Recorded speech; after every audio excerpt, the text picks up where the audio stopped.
I left New York at the start of COVID, just around the time we found out about our first case there. I still vividly remember getting an email during spring break. I was just about to wrap up my shift at the library when my phone dinged and I found out that my classes and shifts had been canceled. I was scared and I started to panic. Without classes to keep me company nor a part-time job to support my life there, I decided to leave the city temporarily and go back to the safety of my mom's place for the time being. Little did I know that the pandemic would last years, and in those years, I would slowly build a life here in Tokyo, an outcome New York me would have never expected. As time went on, I'd come back to New York here and there, each time with plans to come back again soon. But this time, I didn't have any concrete plans for my next trip back. So in many ways, it felt like my final goodbye and a closure of my time here that I never had. So here I am with my 7 letters to the city that I learned to love so dearly.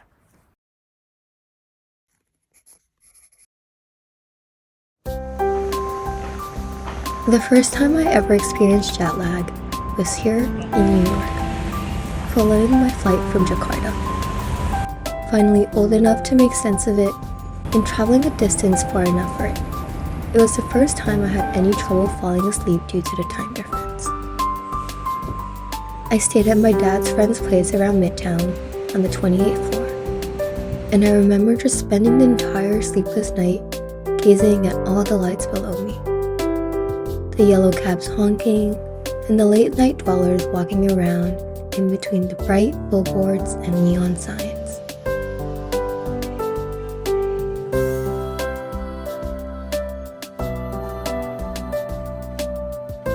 As the sun rose, I stepped into a slightly brighter version of the city.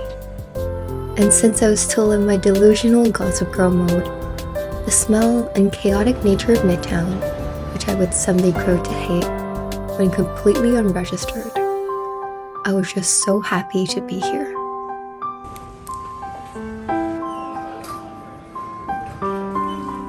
I had moved around a lot as a kid, mostly around East and Southeast Asia, and was going through quite the identity crisis.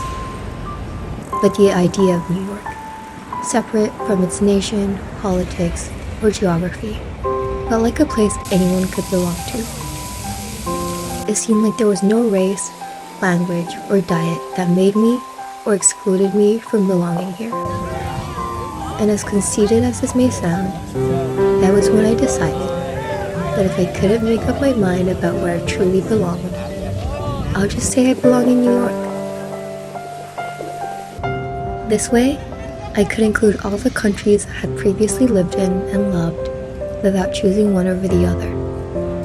With a short, simple answer: New York. Identity crisis?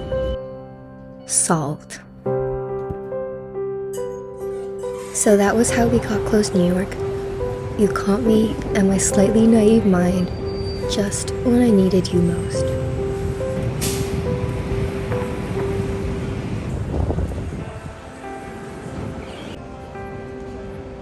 From there, I would go on to live in a tiny but gorgeous pre-war apartment on the Upper West Side, attend my dream university, fall in love for the first time, contemplate my career paths again and again, immerse myself in the rich world of art, music, and media that surrounded me, and the list goes on.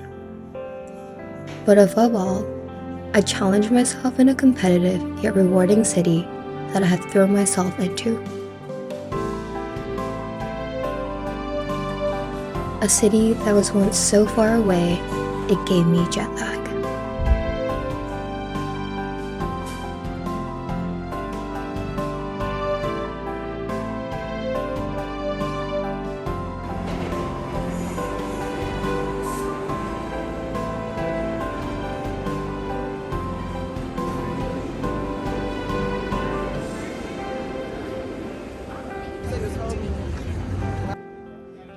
Can you believe it's been 13 years since we first met, New York? It's crazy. It all feels like yesterday.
With a car packed to the rim with my neon green bedding and basically my entire closet, I arrived at a university full of the smartest, most talented and hardworking individuals I had ever met to that day. And right from my first week of classes, I felt a creeping anxiety and paralysis that made me reluctant to raise my hand in class or participate in discussions. I felt outpaced by my peers in the number of books and pages I've read and the ability to keep up with everything happening around the world. They all seemed to pull examples and facts from incidents I had barely heard about, and I didn't even know where to start catching up. As we dived deeper into texts and discussions, the disparity between my previous experiences and the prevailing discourse became increasingly pronounced, especially when we tackled topics surrounding politics and the ideas around nation-states. When topics like cognitive and confirmation bias came up, I began to question the narratives I had absorbed on the other side of the world. To what extent had I been indoctrinated into a worldview that clashed starkly with those held by my classmates? It was a horrifying feeling. As my self-doubt versioned, I found myself developing an acute sensitivity to the room's atmosphere. In discussions surrounding race and identity, I was placed into roles including an Asian American, an international student, or sometimes an overarching identity as a minority, depending on the topic. And when conversations veered into perilous territory, I retreated into safer, preformed answers, erasing whatever belief I had that countered the prevailing consensus. As I repeated these manufactured responses, I began to believe them.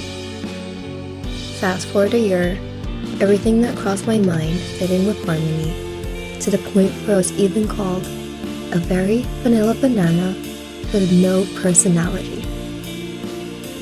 The skill of echoing established voices had become my default mode, and in the process, I lost the ability to think critically and express any kind of individuality.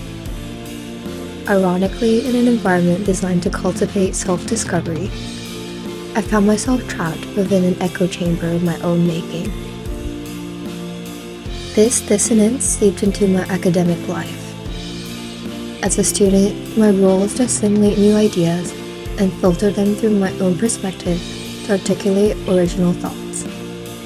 Yet, the only mode of expression I had mastered was that of citation and paraphrasing, repackaging existing research in a different font, rather than contributing new insight to the discourse.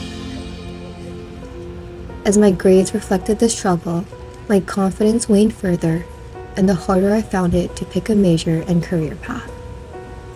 Every academic field seemed to already be populated by individuals who were more knowledgeable, more creative, and yards ahead of the game. But the longer I deliberated, the more I felt like a bystander in a race I had already lost. I eventually picked a major and concentration based on my favorite professors I had in my first year of college. A field I would learn to love, but also regret because of how uncertain the career paths it led to were. Would I become a curator, a professor, a lawyer, a journalist? The options felt both boundless and constricted. And to compensate for the ambiguity of my major, I propelled myself into a relentless hamster wheel of internships, frantic to validate my choices in a landscape where uncertainty felt like failure. In my obsessive quest to define my career path, I overlooked the myriad of experiences that lay outside my narrow focus. I neglected the enriching talks and presentations that could have expanded my horizons outside of my field. The friends whose stories, wisdom, and company that may have developed my sense of self more than any kind of labor I was hustling to get to. And above all, the emotional capacity to just breathe and take it all in. In hindsight, I see how my stubborn adherence to a singular narrative stifled not only my opportunities, but also my capacity to appreciate the present. I completely forgot that the place I occupied then had once been a destination I so longed to get to. And if there was anything close to a time machine, I would love to redo this chapter of my life, hopefully in a more calm and grateful state. But alas, there are no time machines here, and time continues to move forward. So I tried to keep up with it. But the feeling of regret is something I still carry with me today.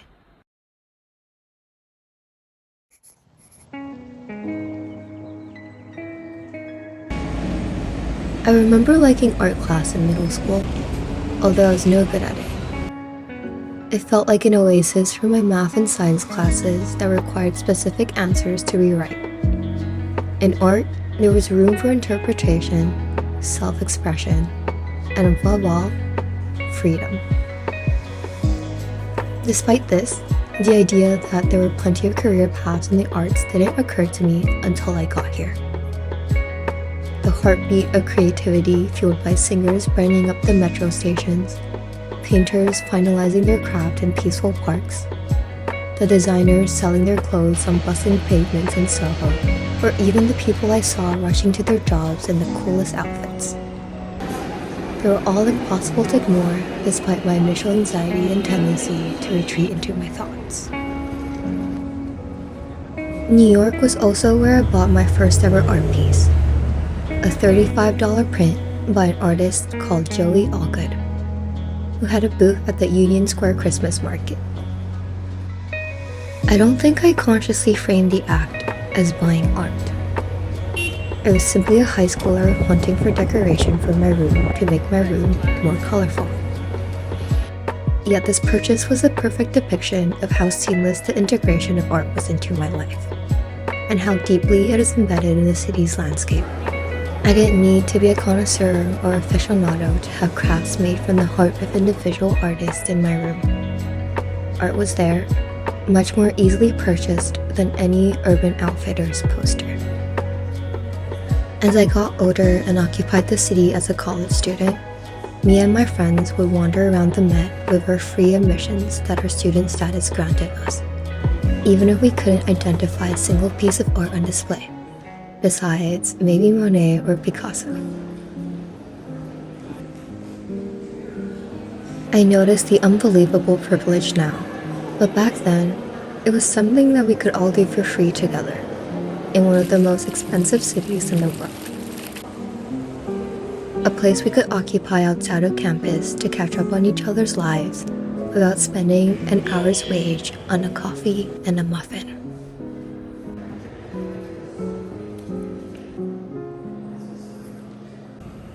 That was one of my favorite things about you, New York. No matter who you were here, whether that be a finance bro or girly, a chef or waiter, a student, teacher, or professor, when you walked down the avenues of New York, you were constantly exposed to numerous mediums of expressions, which I think had unknowingly influenced the way I viewed the world. The oil paintings I would see on the streets zoomed into places of beauty around the city for me. The posters and graffiti on the walls helped me understand the anger and frustrations of individuals towards institutions or nations.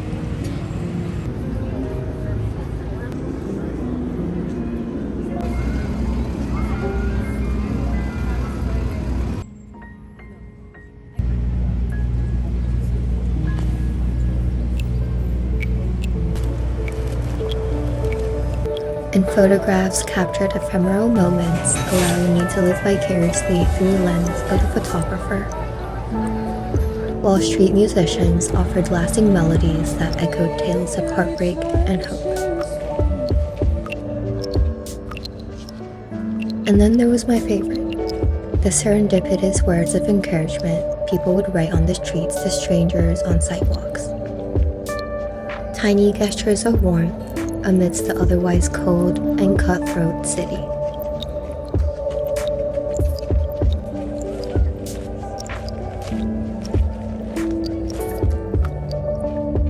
New York, thank you for allowing me to see the world through your eyes when mine were confined to the narrow street in front of me.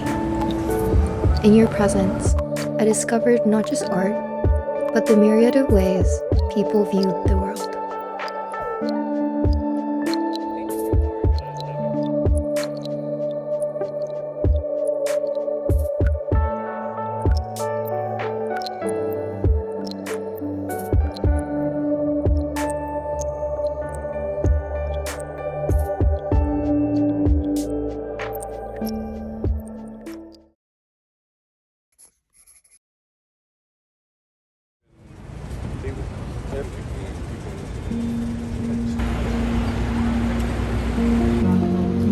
For my high school self, a successful life probably looked like something along the lines of a stable income, a goofy, loving husband, and 2 beautiful daughters.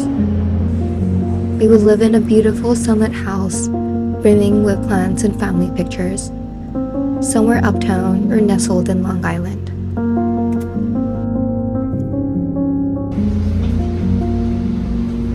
Yet, as I sat aboard the Long Island Railroad en route to a friend's wedding, flashes of that once clear vision danced through my mind, colliding with the reality I now inhabit in Tokyo. There are countless interpretations of a happy ending, and I love the idea that we can choose whatever that is for us and work towards it.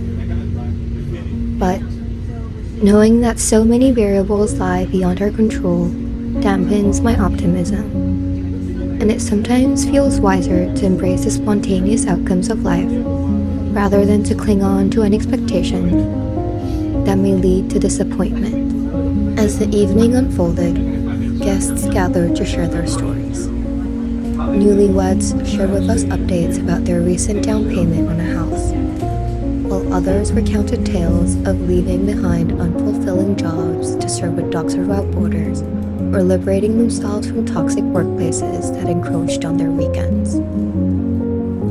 I felt no twinge of envy that night, despite the insecurities that often haunt me. I found solace in the realization that everyone in the room had taken disparate paths. In a space free from a prescribed status quo, the atmosphere felt liberating, and I couldn't have felt happier for the bride who had fought tirelessly for her own happiness as well. Yet lurking beneath the celebration was a twinge of unease, a recognition that a spontaneous decision born from fear had dramatically altered my life trajectory. I pondered the simplicity of the life I could have embraced, reflecting on how I might have overcomplicated my journey.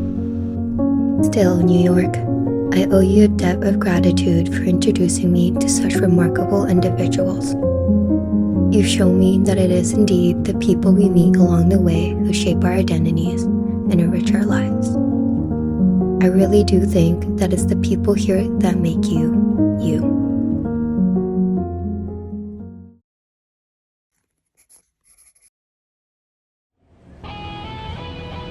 You can get your hands on anything here, as long as you have the money to finance it. This was the playful quip of a stranger during a fleeting elevator ride, a remark that has lingered with me echoing through my time in New York. I can't even conjure the man's face or the elevator itself, but those words encapsulated the side of the city I would soon see, where ambition and affluence dance in an unrelenting waltz, with affluence goofing around and ambition remaining serious all the way.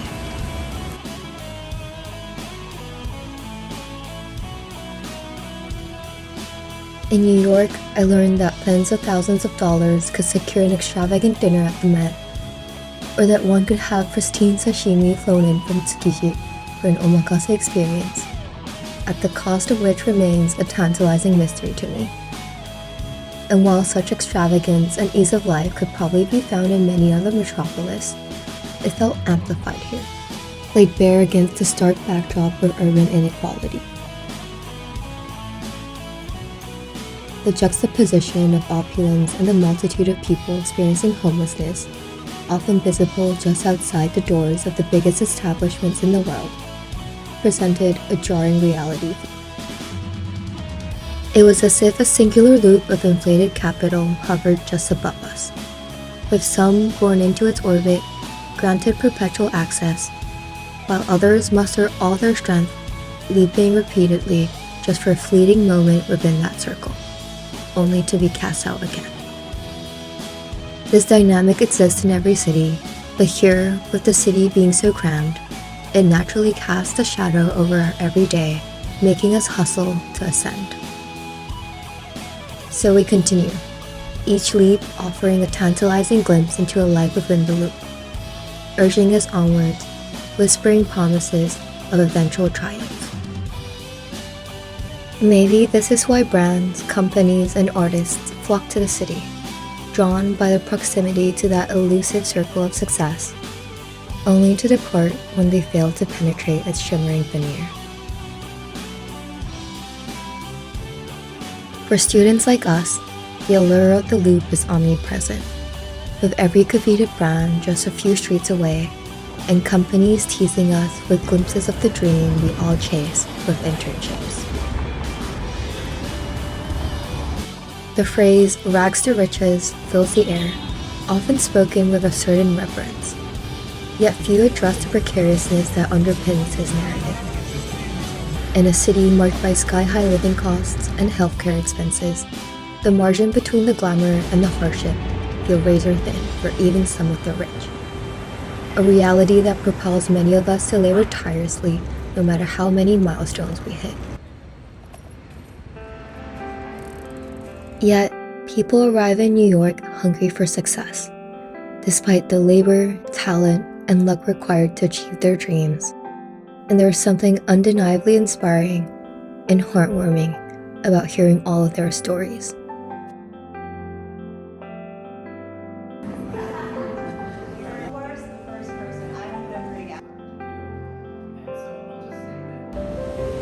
New York, you excel at fostering dreams and aspirations, but perhaps a little kindness in the face of failure could go a long way. After all, we're all navigating the same labyrinth called life, and a gentle hand when we stumble would be a welcome gesture in the city of unyielding ambition.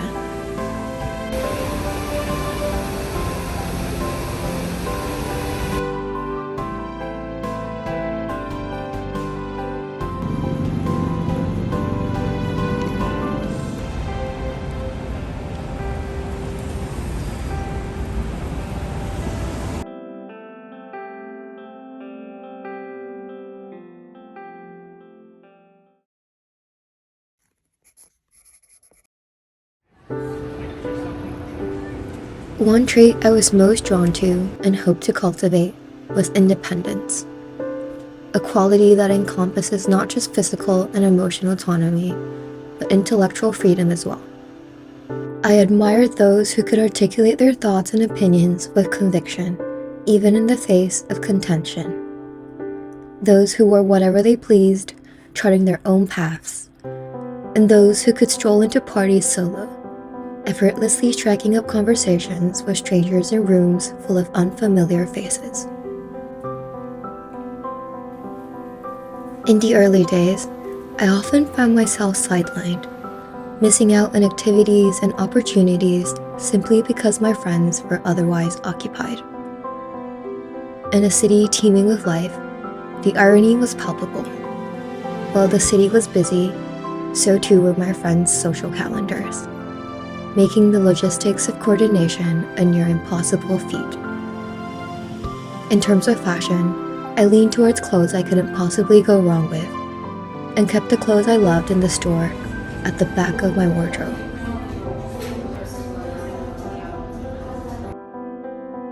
Determined to carve my way, I began venturing out alone.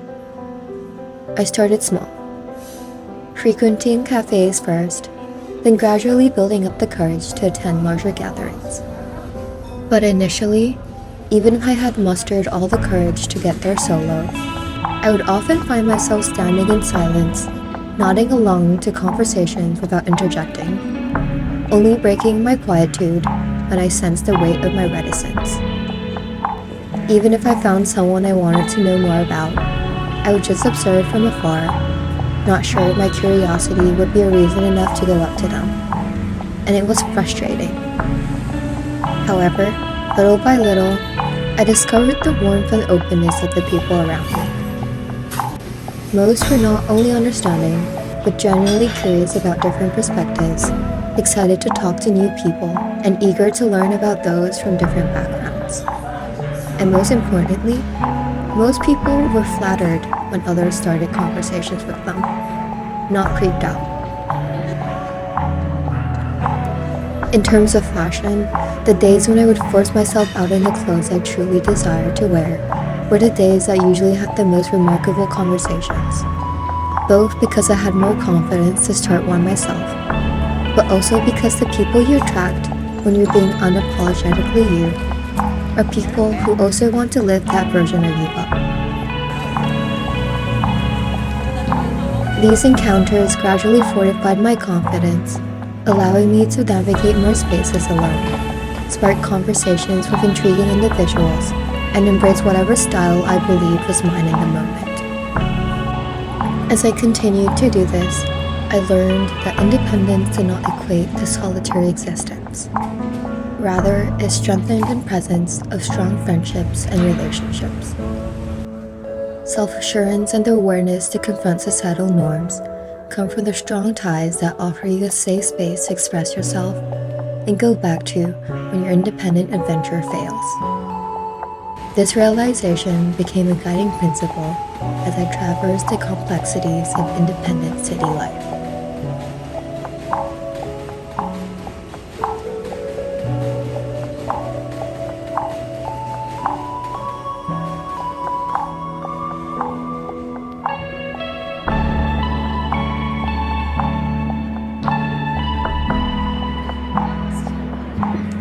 Behind women who seem confident may be friends who root for her unconditionally, family who support her during her lows, a pet that comes running to her after her long days, or a partner who finds her beautiful even on her puffiest of days. I learned that people who love you for the right reasons will love you even more as you show them your truest self. And there's a quote I repeat to myself whenever I feel uncertain.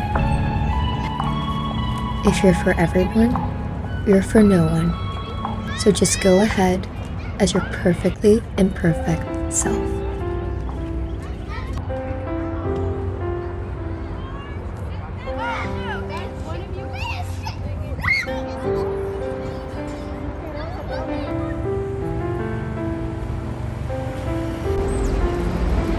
While I acknowledge this journey is ongoing and I still have much to learn, I must extend my gratitude to you, New York, for surrounding me with such inspiring individuals that ignited within me a desire to embrace my bold, independent soul.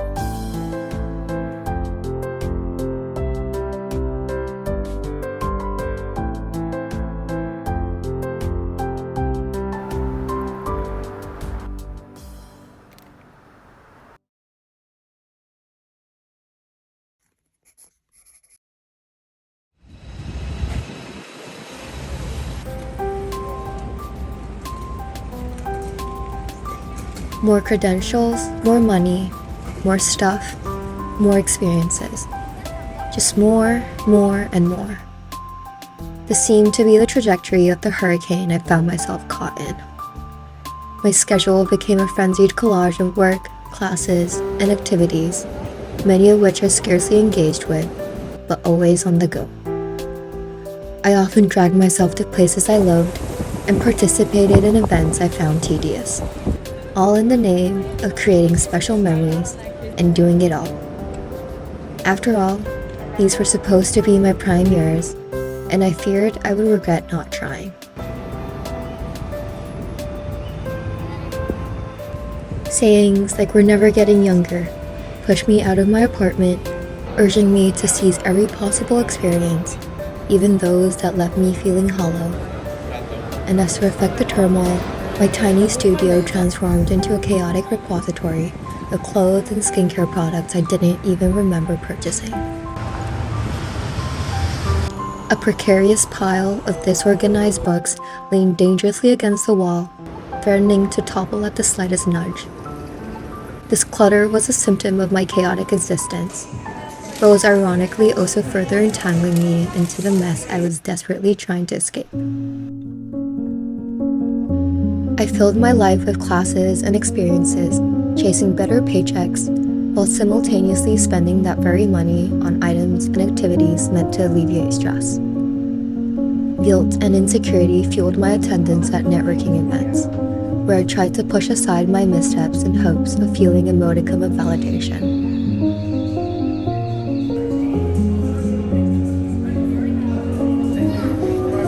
Yet, amidst this whirlwind, nothing ever felt like enough. I was trapped in a cycle of anxiety, surrounded by the spectacle of others living vibrant, eccentric lives, working and partying in the most aesthetic rooms and clothes.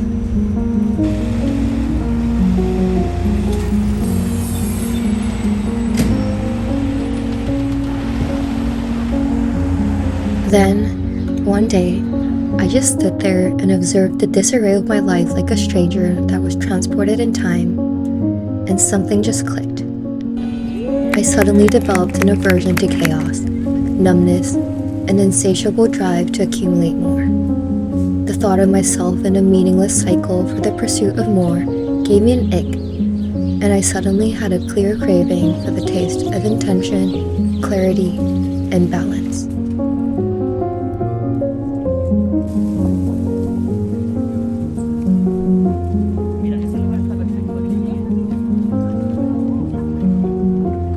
It was exhausting to feel as though I was doing everything, yet paradoxically, nothing of significance, filling my calendar with activities that lacked meaning, leaving me with scant time for the activities I genuinely cherished. I found myself staring at newly purchased items, grappling with the stark realization of the hours I had toiled to afford them, often for things I didn't really want.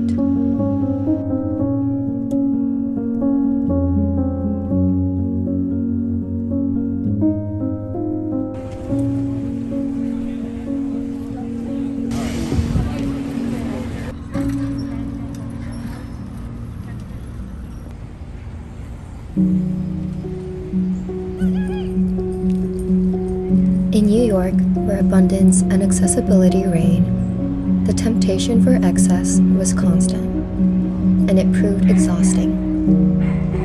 Yet, I know I had to experience the extreme to step out of the tornado and discern for myself what truly resonated with me. In that way, New York, you expedited my trial and error process, compelling me to confront the depths of my experience. So I'm ever so grateful for this chapter of my life and for the lessons of balance I learned in your chaotic embrace.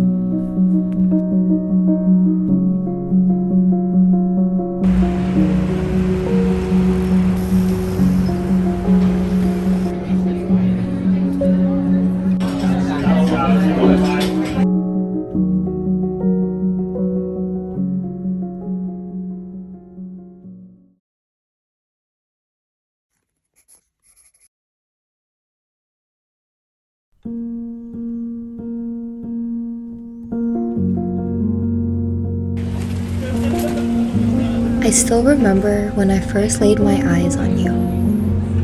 I was there visiting with my dad and couldn't contain my excitement to eat Chipotle on the red stairs in Times Square, be able to get to Target without a car, and doodle my time away at the famous Central Park. To my younger self, you were without flaws and everything I imagined you to be. Vibrant, beautiful, and full of life. I felt accomplished just by being in your presence, and I imagined life here to be as flawless as you were. But life didn't stay that simple, and over time, I realized that you too weren't perfect. Sometimes your love seemed contingent on success, and your comfort only there to keep me in a toxic cycle of labor and consumption. In your presence, I navigated the highs of new milestones and friendships, but also the pain of feeling like I was never enough. Feeling ugly and unlovable in a city filled with beauty, lazy and behind in a bubble that never stopped working.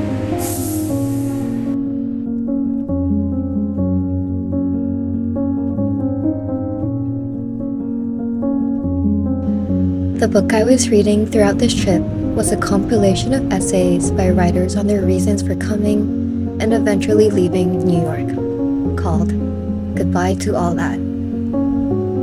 And although my departure from the city wasn't because I was done with you, in fact, for the longest time, I thought my story there would continue forever. But writing this now, back in my apartment in Tokyo, I can't help but feel like we've drifted apart, and that I no longer feel as close to the city as I once did.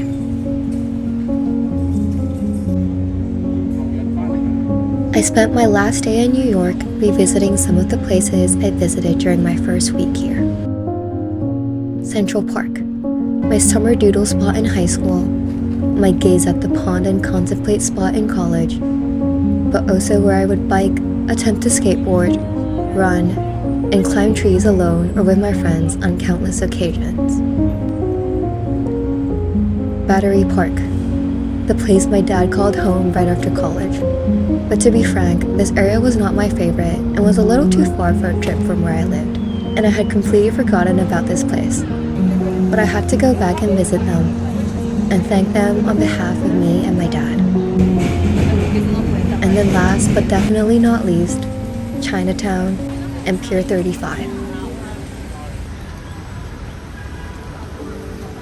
Here I would devour the soup dumplings at Joe's Shanghai and the $6 chicken and pork over rice from Wafang. They were always there whenever I needed the familiarity and comfort of simple rice dishes and dumplings. It's bittersweet to think about all the memories I've made since my first time visiting those places. The girls' nights, the dates, the breakup, the late study nights, and the ventures alone that were all gradually building a home for me here. Just like any other relationship, romantic or platonic, once you stop showing up and putting in effort, the connection slowly fades. And time will only tell if we'll be the type to be able to hit it off in a couple of years like no time had passed, or the kind to never cross paths ever again.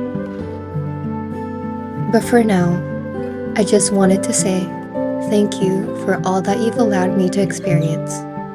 I'm so glad I got to grow up inspired by you, and maybe I'll come back to you soon to show you off to my future kids or to my adorable pets, and proudly tell them about the time I once lived here. Keep being you, New York, and I'll be cheering you on from my little apartment in Tokyo. With all my admiration, little New York.